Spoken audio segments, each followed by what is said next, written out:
I'm Richard. I'm the Quality and Service Improvement Manager for South of Tyne Pathology Services. South of Tyne Pathology was formed in 2014 with the merger of Sunderland South Tyneside and Gateshead Laboratories. As part of that, we serve GP populations of all three. We also have essential services laboratories on the Sunderland and South Tyneside site. Gateshead site processes all of GP work and hosts microbiology and histopathology. Two of the unique services that the department does have is North Eastern Yorkshire Cervical Screening and the Bowel Cancer Screening Service, of which we're the only in the region. Hi, I'm Trudy Johnson. I'm the North Eastern Yorkshire Cervical Screening Manager and I'm based in the Pathology Centre at Gateshead. The lab at Gateshead is one of 8 laboratories in the country that process cervical screening samples for the NHS cervical screening programme. Our laboratory covers the largest geographic area of all of the 8 labs. We cover right up to Berwick, across to Hull and down to Sheffield, which is a huge geographic area. We process around 520,000 samples per year.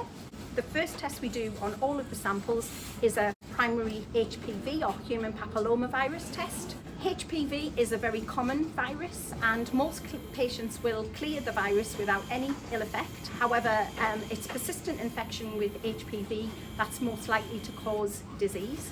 Around 16% of the tests that we do in the laboratory are HPV positive, and anybody with an HPV positive test then goes on to have a cytology test where we look down the microscope at the cells on the slide.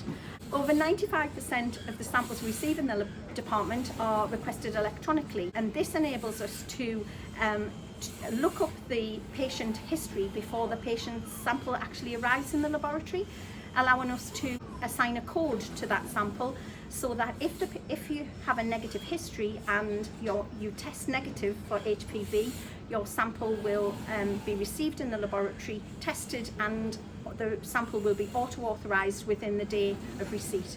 So the laboratory is currently accredited to ISO 15189 2012, and we're currently working towards the new ISO 2022 standards.